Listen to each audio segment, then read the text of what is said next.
আসসালামু আলাইকুম। আজকে আমি আপনাদেরকে মিক্সড ভেজিটেবলের রেসিপি দিব। এখানে আমি অনেক রকমের সবজি নিয়েছি। মিষ্টি কুমড়া, পেঁপে, বরবটি, পাতাকপি, ফুলকপি, এই ধরনের সব কিছু, গাজর, তো সব ধরনের দিয়েছি। তার মধ্যে পেঁয়াজ দিলাম, মরিচ দিলাম, আর একটু আদা, জিরা ও রসুনের বাটা দিয়েছি, হলুদ দিয়েছি, শুকনো মরিচের গুঁড়া একটু দিয়েছি, আর স্বাদ মতো লবণ দিয়েছি, একটু তেল দিয়ে জাস্ট এটাকে আমি মেখে একটু পানি দিয়ে সিদ্ধ বসিয়ে দেব। এটা খুব সহজভাবে আমি একটা রেসিপি দিচ্ছি।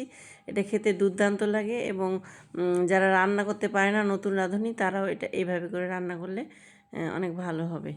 তো এই দেখেন, আমি হাত দিয়ে মেখে খুব ভালো মতো মেখে নেব। মেখে নিয়ে হাত ধোয়া পানিটা দিলেই, গ্রামের লোকেরা বলে যে হাত ধোয়া পানিতে নাকি অনেক বেশি স্বাদ পাওয়া যায়। তো একবার দিয়েই দেখবেন কেমন লাগে।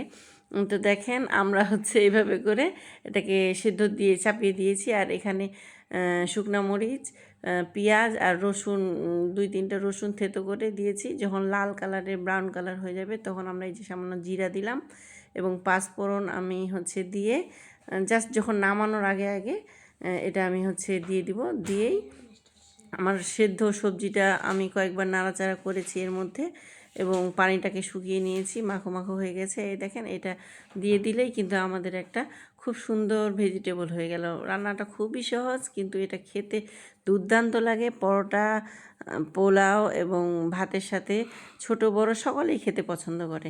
তো এটা অবশ্যই একবার ট্রাই করবেন। ট্রাই করলে আশা করছি ভালো লাগবে।